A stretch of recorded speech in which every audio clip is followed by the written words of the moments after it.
Ms. Pageant for giving some awesome ideas on the importance of customers. And we all realize without customers, what will happen? No business. And if you don't have a business, then you're going to be at the house, right? Okay? All right. So, as we're introduced, we're going to talk today about advertising and promoting your business on a small budget of about $100 or less. But before we do this, what we're going to do is look at advertising and promoting your business on a very small budget. Okay? Well, let's first identify what marketing is. Oh, this is in your book. Couple of pages in, I'm sorry. Did I see it? Couple pages in, okay. So marketing is having the right mix of people ready to buy and the right mix of someone willing to sell. That can be a product or a service, okay? That right mix. And why is it that when we seem to have money, when we go shopping, we can't find anything? But if we're broke, what do? We want everything we see. So you've got to, as a small business owner, make sure that you have those products or services available when people come into your store or, you know, wherever your business is, so that you can be ready to sell what they're ready to buy. Okay? Also, it involves those activities in moving products to the consumer.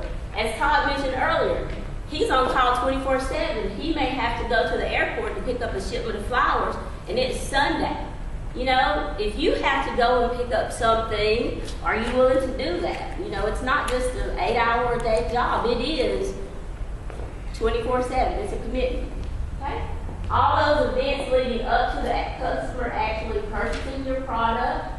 And again, you're going to hear, as you go through these 6 months, you're going to hear a lot about the 4 P's of marketing. Those are product, price, place, and promotion.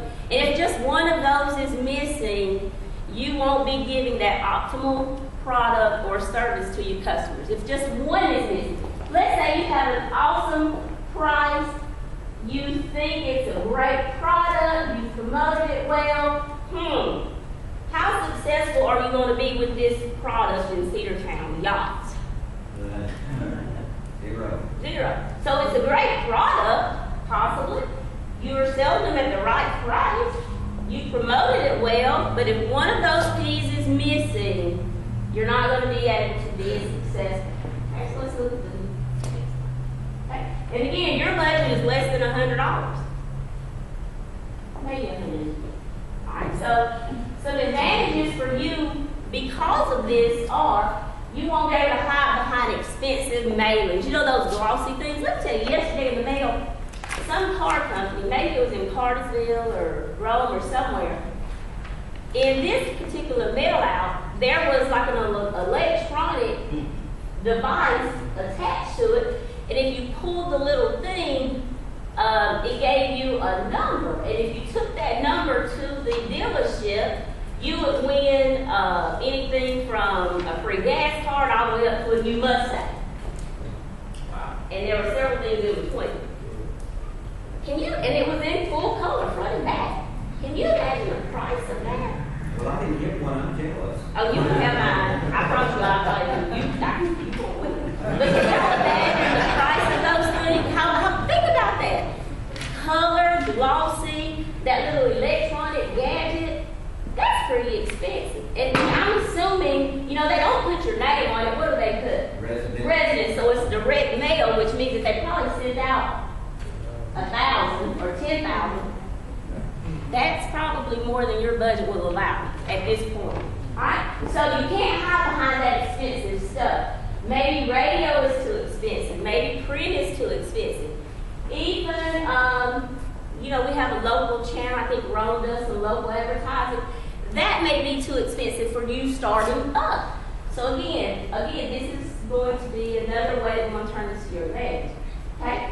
You can't hide behind those glossy brochures. Well, one thing is this. As soon as you print something, within a week, what usually happens? It's outdated. Either you change your mind and you realize, that price was too low, or they discontinued this, so I can't offer this. Does that ever happen?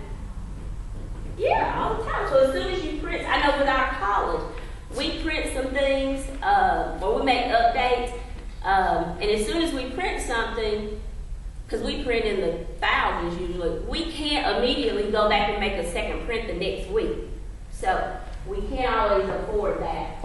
And again, at this point, you might not be able to afford those fancy flash-enabled websites and search engine optimization. To have your business listed first when people do a Google search, that's called search engine optimization, with Google, Bing, or Norton, is quite expensive. Okay? And you guys have seen, if you type in tire repair shop and you put Cedartown or Rome, those that usually appear in the first 10 slots, they pay for them to appear there. They don't just pop up random. And so you may not, although you want your business out there, you're probably not going to be able to get that done starting out. So let's look at what you can do on $100. Let's look at that. All right, you got to be smarter, you got to think leaner, and you got to be meaner. And I don't mean mean in terms of mean, but you got to be really focused on what your market is and getting your product advertised. So let's look at recognizing, number one, what your target market is, because believe it or not, even though they sell things that are one size fits all, how many of y'all have seen that stuff? One size fits all. One size does not fit all. Okay? Most everybody likes to eat, right? But do we all like to eat the same things? Some people prefer organic things. Some people prefer a hamburger from Wendy's. Some people might prefer, they may only eat vegetables or fruits. What do you call it? Vegetarian. Somebody might be a vegetarian. So you cannot offer one thing to satisfy all people, but you got to identify your target market, and that's free. That means who specifically is going to be interested in buying my product or service. Who is going to want to buy cowboy boots for $500 a pair in Cedartown? Is there a large market for that? I don't know. Who is going to want to buy customized hair bows that match socks with little frilly lace on them? Jim said he Okay, okay, so does everybody understand? You've got to identify, because one size will not fit all. Okay, you've got to identify who specifically. And another thing you got to look at is the socioeconomics of where we are. You know, I don't believe the median income in Cedartown is probably $80,000, $90,000, $100,000. I'm just guessing. I don't think it is. So actually, the median income in Cedartown is below $20,000, believe it or not. I did a research paper from a master's in staff. So keeping that in mind, although as Ms. Patrick said earlier, you're not going to give your product away, these are things you need to keep in mind. Is it going to be that little 16-year-old girl that I'm trying to get in my store, or is it her mother? Or is it her grandfather? Who specifically are you wanting in your store? You've got to cater those things to that particular market. Okay? You have got to have that strong marketing message or hook. What's the one thing that you do better than anybody else? Miss Patty said earlier, you go into a business and you say, I can do that better. Or, I can cook collard greens better than they do down there. Or, I bought that shirt from that business and I washed it one time and the seams were coming loose. So what is the one thing? Can you tune pianos better, Alec? Can you tune pianos better? Can you cook collard greens better than anybody else? Item number 3, you got to come up with one piece of marketing that sets you apart. And we've all seen flashy things. The golden arches is McDonald's, right? The apple with the bite taken out is Apple. So what is that one piece of marketing that can set you apart? It might be a catchy byline. What is just do it? Nike. What is good to the last drop? Maxwell House. So although it may not necessarily be a logo or a symbol, that's great. You were Great Robinson. Oh, is that one with Great Robinson? Great Robinson. Yum. Okay, so it may be your logo, it may be byline. It may be something that, you come up with, but you gotta have a single piece. Yes, sir. Well, I talk about this all the time, Frank. Small businesses don't do enough branding. Branding. We think that's above us because it's like, oh, that's what big companies do. You can brand a small business in a small town just as effectively as a big business does. As a matter of fact, it's cheaper and it's easier to do. Because you can literally do it, walk around, putting things in people's hands and talking about it. But you still need to brand. Something should be identifiable for your business, a tagline, a brand, but you've got to put it on everything you do, and you've got to put it in people's hands. You got to wear it on your hat. You got to wear it on your jacket. You got to give away T-shirts. I don't care what it is. Small businesses need to brand. We don't do enough. That's the biggest thing small businesses don't do enough of. They don't brand. Really important. Thank you. Being visible, because guess what? You are your business. You can't, your logo can't be everywhere, your byline can't be everywhere, but you can be as many places as your potential customers are. So you need to be visible.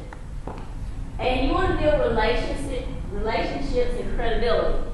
You don't want to be known as that company, oh, they'll tell you one thing, but as soon as you buy it, it changes. Or, I bought this, but now I can't reach anybody to service it. Or I bought this alarm system from this local business, but when I call, they've got this automated service and I can't get through. Does that ever happen to anybody? I hate that happened to me yesterday. Oh, man. All right, so I've been told I got 2 minutes left, so let me jump. All right, so what's the goal? The goal for you as a small business owner is for your business to become respected, well-known, and publicized. You want people to, when they think of some collard greens, they're going to think of your business.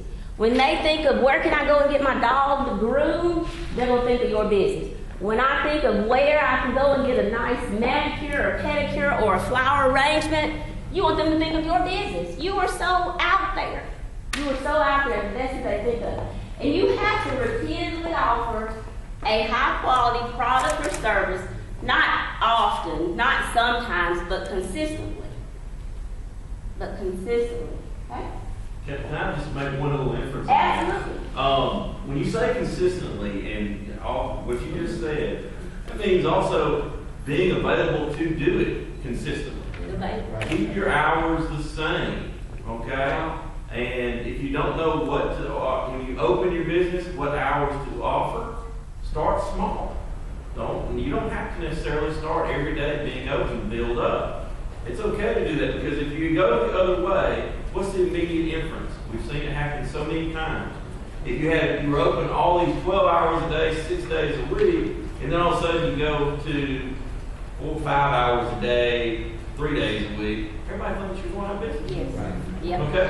Don't do that. Be sure that if you want to be consistent and offer those products and be there for your customers, you're going to have to be there for your customers. So that's one thing. Didn't need to Perfect. Absolutely.